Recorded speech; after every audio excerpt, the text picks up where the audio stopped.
Hello everyone, welcome back to the ramblings of a trucker.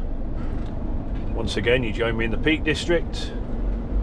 I've just picked up a load of quicklime from a place near Buxton and I'm taking it across to Howden Dyke near Goole.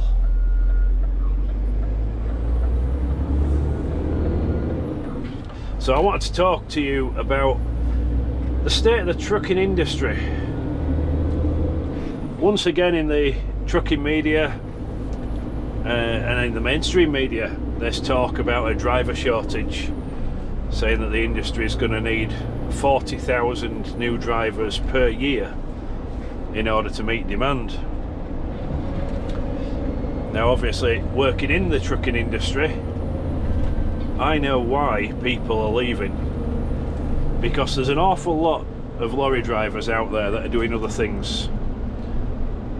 They're stacking shelves in supermarkets, they've gone to drive for Uber, they're even doing home delivery for supermarkets. They're doing anything other than driving a truck, and it's all down to pay and conditions. And as on top of the pay and conditions, there's also, and this isn't across the board, but with certain companies it's the way that they treat drivers. So if you don't mind, whilst I'm driving, I'm just going to give you my point of view on all of this and tell you about something that happened this week.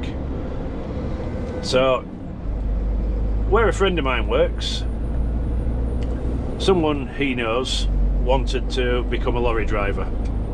She'd been working as a bus driver or a coach driver, I'm not exactly sure which, but she'd never driven HGVs, but she wanted to. She wanted a change. She wanted to feel the freedom of the open road.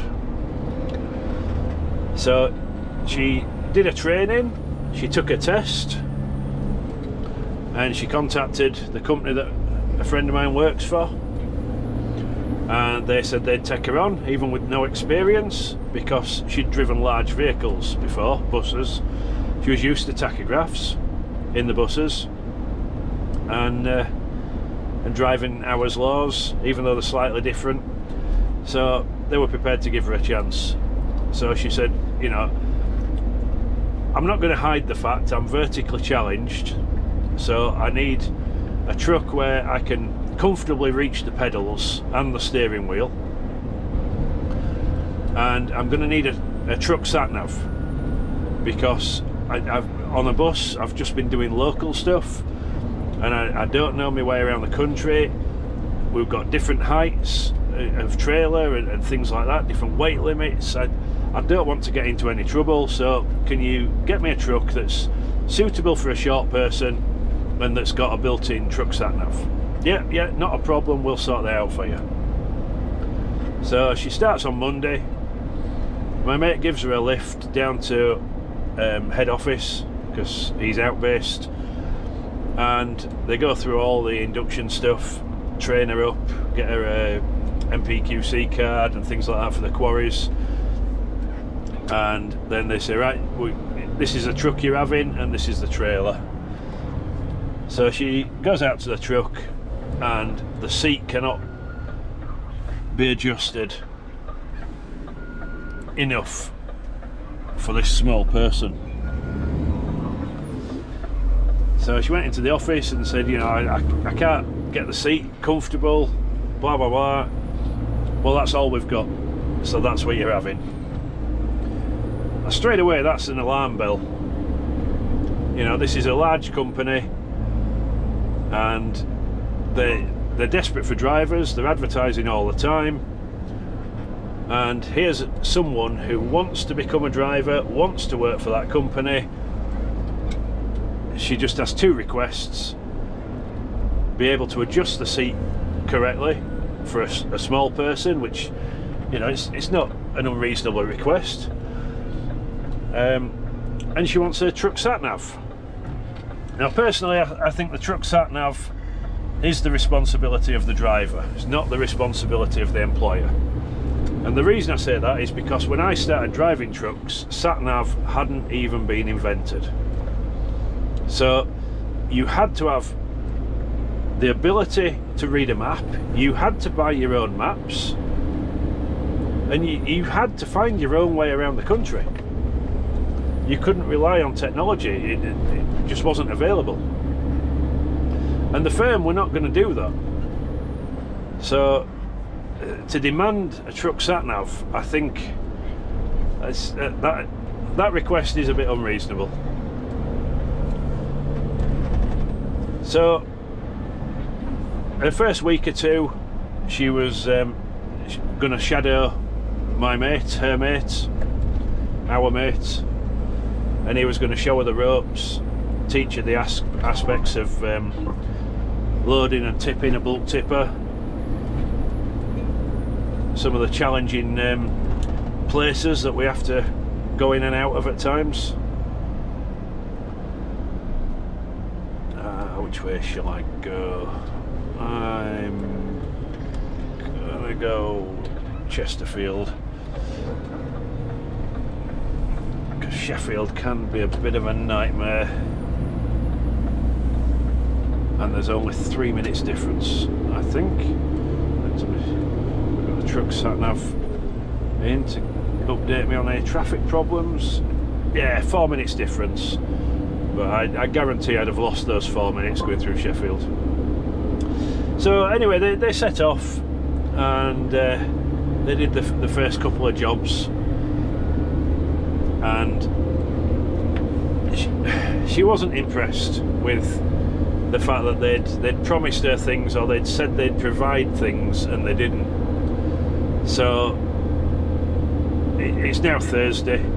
She started on Monday. Yesterday I got told that she'd phoned them up and said, no, I'm really disappointed.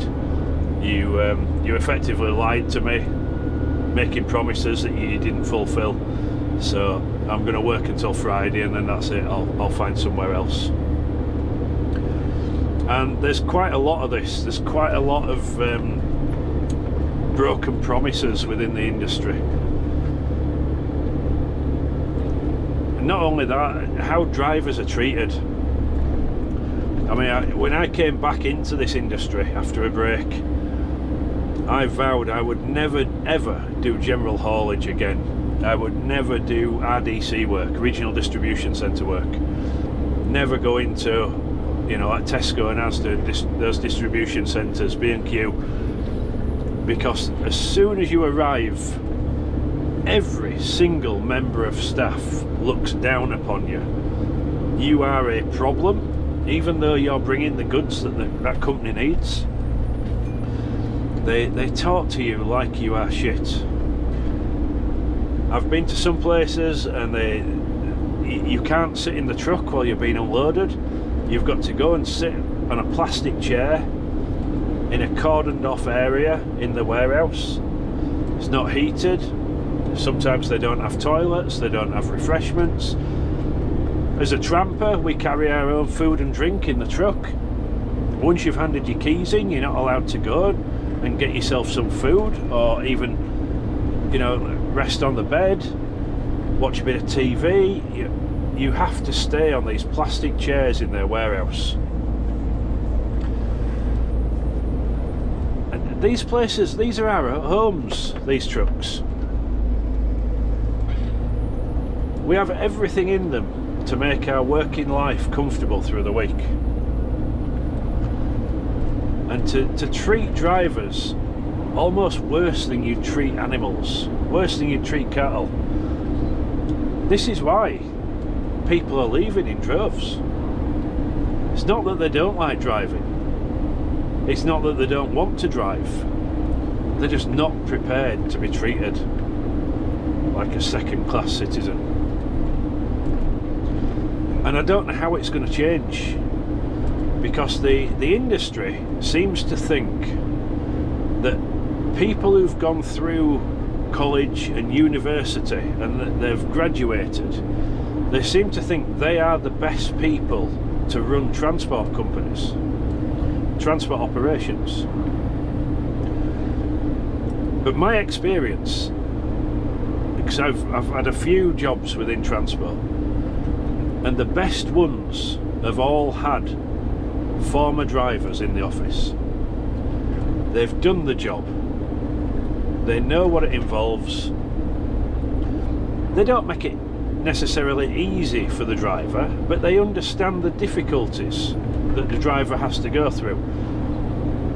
For example, they won't send, or they won't plan you to go into a city centre at 3:15 on an afternoon.